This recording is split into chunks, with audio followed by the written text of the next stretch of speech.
अक्सर लोगों के अंदर वज़न बढ़ने की बहुत अहम वजह हाइपोथायराइडिज़्म की हो सकती है। इस वीडियो के अंदर बात करते हैं कि हाइपोथायराइडिज़्म क्या है, इसकी अलामात क्या होती हैं, इसकी तशख़ीस किन टेस्ट के थ्रू की जाती है और इसके इलाज के लिए क्या-क्या ऑप्शंस अवेलेबल हैं। वीडियो को एंड तक देखिएगा।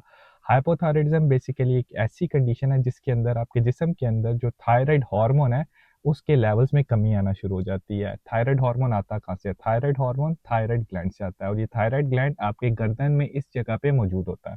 जो कि थायराइड हार्मोन प्रोड्यूस करता है। अब थायराइड हार्मोन काम क्या करता है? ये आपके जिस्म के अंदर के मेटाबॉलिज्म को कंट्रोल करता है। जिसको अगर आसान लफ्ज़ों में आप समझ लें कि जिस्म के अंदर जो मशीनरी होती है, वो किस स्पीड से काम करती है, उसको कंट्रोल करता है। अगर थायराइड हार्मोन की कमी है या उसका लेवल कम है, तो ये जो प्रोसेसेज़ है, ये जो मेटाबॉलिज्म है, ये स्लो हो जाता है। इसी की वजह से अगर इसकी अलामात की बात की जाए तो लोगों का जो है वो वज़न जो है बढ़ना शुरू हो जाता है। अगर वो बहुत ज़्यादा कोशिश भी कर रहे हैं तो उनका वज़न कम नहीं होता। इसके अलावा लोगों के अंदर देखा गया बहुत ज़्यादा थकावट का शिकार रहते हैं, यानी टायर्डनेस एक बहुत कॉमन सिम्पटम है। जिस्म के अंदर बहुत ज़्यादा कमज़ोरी का महसूस होना, अक्सर लोगों को इसके साथ-साथ बहुत ज़्यादा कब्ज़ का शिकार होना शुरू हो जाती है, यानी कॉन्स्टिपेशन होना शुरू हो जाती है। अक्सर लोगों को देखने में नज़र आता है कि उनकी जो जिल्द है बहुत ज़्यादा वो ड्राई रह रही है, खुश्क रह रही है, यानी ड्राई स्किन भी काफ़ी कॉमन है। इसके अलावा उनके जो बाल हैं बहुत ज़्यादा कमज़ोर होके टूटना शुरू हो जाते हैं, गिरना शुरू हो जाते हैं। इसके अलावा उनके जो हाथों के नाखून हैं वो भी कमज़ोर होके टूटना शुरू हो जाते हैं। अक्सर लोगों के अंदर इसकी वजह से मूड चेंजेस भी आना शुरू हो जाती हैं, यानी डिप्रेशन भी काफ़ी कॉमन हो जाता है।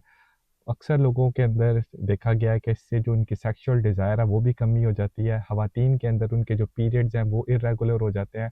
अक्सर लोगों को बहुत ज़्यादा जो है वो सर्दी लगना शुरू हो जाती है। ये सारी की सारी अलामात जो हैं ये हाइपोथायरायडिज़्म की हैं। अगर किसी को इनमें से कोई भी ऐसी अलामात हो तो ज़रूर अपने करीबी डॉक्टर से रुजू कीजिए। डॉक्टर आपकी अलामात सुन के आपका मुआयना करके आपको एक सिंपल ब्लड टेस्ट जो है वो तजवीज़ कर सकता है। अब ब्लड टेस्ट के अंदर जो है वो टीएसएच, टी3 और टी4 के लेवल्स को चेक किया जाता है। अगर बीमारी की तशख़ीस हो जाती है इस टेस्ट की बुनियाद के ऊपर, तो इसका इलाज के लिए जो ट्रीटमेंट ऑप्शंस है उसके अंदर डॉक्टर आपसे वो डिस्कस करेगा कि आपके केस के अंदर क्या सूटेबल है। अमूमन इसके लिए जो थायराइड हार्मोन को रिप्लेस करने के लिए जो टैबलेट्स हैं, लेवोथायरॉक्सिन वो दी जाती हैं और उसके बाद आपको कंटीन्यूअसली इस बीमारी को मॉनिटर किया जाता है। आपकी दवाई का रिस्पॉन्स देखने के लिए ब्लड टेस्ट को दोबारा रिपीट किया जाता है। ताकि देखा जाए कि जो थायरॉक्सिन हार्मोन आपको दे रहे हैं वो आपके जिस्म के लिए इनफ है कि नहीं। उम्मीद है इस वीडियो से आपको हाइपोथायरायडिज्म जो कि बेसिकली वज़न बढ़ने की एक बहुत बड़ी वजह है, उसके बारे में ज़रूरी इन्फॉर्मेशन मिली होगी। अगर आपको मेरी वीडियो अच्छी लगे तो ज़रूर दूसरे लोगों के साथ शेयर कीजिए और मेरे चैनल को फॉलो कर लीजिए ताकि आपको ऐसी इन्फॉर्मेटिव एजुकेशनल वीडियोज़ मिलती रहें।